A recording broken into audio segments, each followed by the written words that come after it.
It's among the most recognizable logos in the world.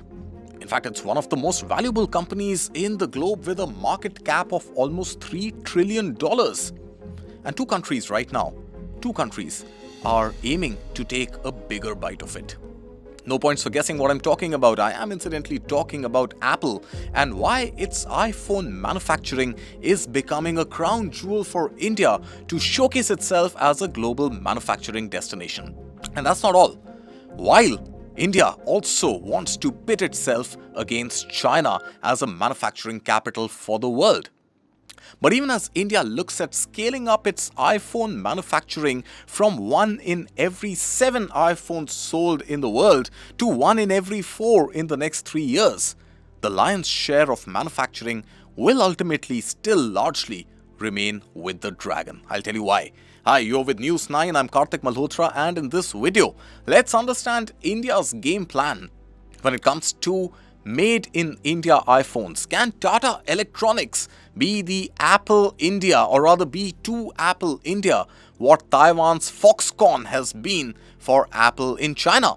Let's decode. Can India become, and can India really beat China at the iPhone manufacturing game?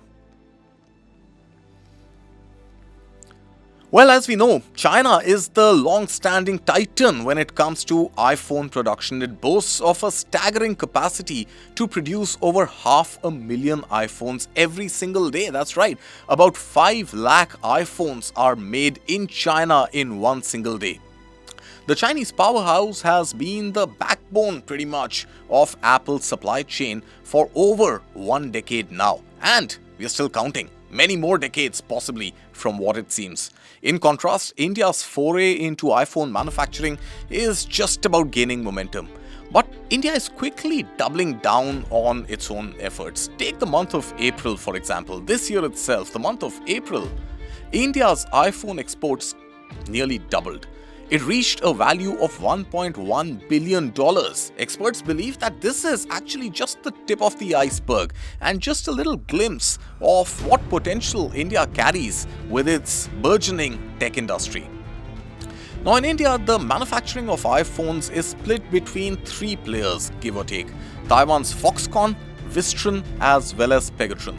Now Tata Electronics last year bought Wistron's India Apple factory and is reportedly even in talks to buy the third player, which is Pegatron's Apple manufacturing facility in India as well. And this at a time when Pegatron is looking at setting up yet another factory in Tamil Nadu. This would mean 3 out of the 4 factories that make Apple products in India would actually be owned by Tata Electronics. Add to this the fact that Tata Electronics is setting up semiconductor manufacturing businesses also in India. The backward integration of Tata Electronics now begins to slowly take shape. Now, while aggressive, India's strides don't really meet the scale of China's operation. The ecosystem of suppliers, logistics, and a skilled labor market available in China is so cost advantageous for China that India will need years, if not decades, to scale up to that level. But it's not just Tata Electronics or the private sector alone. India's government is also not standing still. Incentives like Make in India, production-linked incentives or PLI, etc., they make a solid contender to make more iPhones here in India. Now, India right now contributes just about 14 to 15% of Apple's global iPhone production. It has an ambition target though, a fairly ambitious target though. This target is to actually increase that share to about 25% by 2028. Meanwhile, China's well-established facilities continue to fill in for the balance, and that balance is as high as 85% right now. Remember, there are only 2 countries that make iPhones, China and India. Even if India scales up to 15%, it is at about 14% right now. It means the balance 85% is going to come from China. And the best case scenario, when India does scale up to 25% in the next 3 years, China's share is still going to stay at about 75%. So China plus 1, even in the advent of India almost doubling its production, will still continue to be advantage China. Now, the infrastructure in China's manufacturing cities is like self-sufficient mini-cities. They are designed literally for peak efficiency and output. India is also building capacity, but the journey to match China's level of production will be a marathon and not really a sprint. To this effect, Apple has now already committed to building a township with residential apartments in the Apple manufacturing hub of Tamil Nadu. It has previously made similar investments in China and Vietnam also. Now let's cut back to China. While the China plus one debate on India's manufacturing prowess continues, India outpacing China on iPhone production is honestly still a distant dream.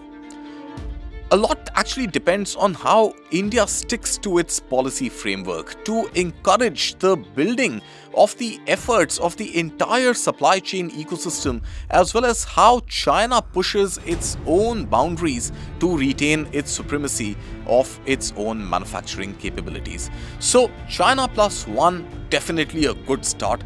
India's share in Apple manufacturing, more specifically iPhone manufacturing, growing from about 14% now to about 25% in 3 years. Excellent news for India. But for all those who may want to believe that India is actually going to lead in manufacturing of iPhones and beat China to it, unfortunately, my friends, the answer to that may lie in a distant dream right now, which may or may not turn into reality anytime soon. Thanks for watching. If you did like this video, do hit the like button and subscribe to the News 9 Live YouTube channel. Thank you very much for watching.